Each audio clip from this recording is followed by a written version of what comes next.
everybody, it's Monique with Made with Accuquilt, a friendly support group, and you can find me on Facebook. And today I'm going to start my videos on doing applique with Accuquilt shapes. There are a lot of people who have expressed interest in doing applique, but they're not sure where to start or a little scared about it, so I thought I would do a series of videos that would explain the process, hopefully. And so first I wanted to share some quilts that I've made where I've used applique. And so in this one that I made, I used the butterfly and I used the orange peel, which were both appliqued, and then of course there's pieced pieces as well. So that was that one. This was one that I made a few years back, which has the tulips and circles and then pieced places as well. This one is one that has flowers and piecing. I think a lot of people feel that if they do applique, they can't do piecing, and I love combining the combination. I think they make really fantastic quilts.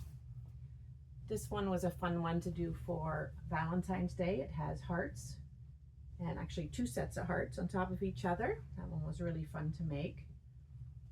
And here is one that I just completed. This is my hedgehog quilt, which of course has all the applique hedgehogs plus piecing as well.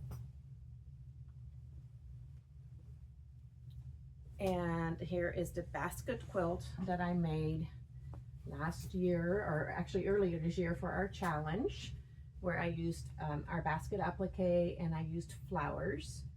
And again, I did piecing with it, and I also did hand stitching around the shape. So I like to combine lots of different techniques, because to me that's more interesting, but you can of course choose to do what you want. And then finally, here's one that I'm still in the process of finishing up.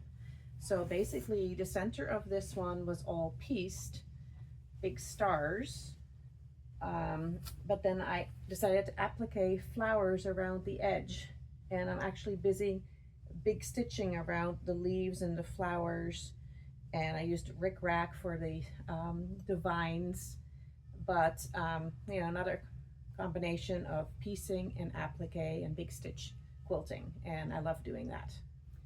So in order to do applique, you need fusible web, and there are a bunch of different options, but I will share what I use the most.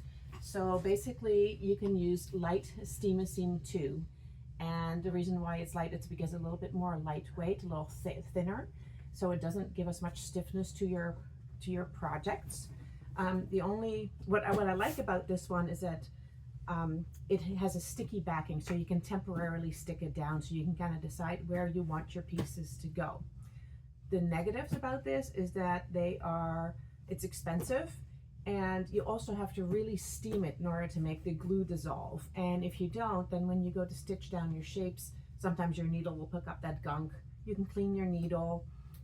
You know, I find you have to steam it so much, and my irons tend to lose their steam function, or they at least start leaking, and so I don't put water in them. So that's the negative about Steam-A-Seam.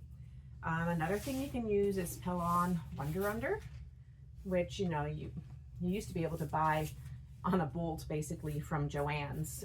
Michael's might have it, you might be able to find it online. I don't use this as much.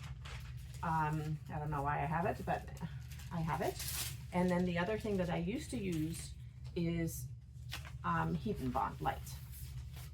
And I really like this too. I would buy this on a bolt, you know, from Joann's, but you can buy it online, probably at Michael's. And I like this one too. It's very easy to use, very user-friendly, but it doesn't stick by itself. And so you have to watch that if you're using it, that your pieces don't shift before you fuse your fabric down.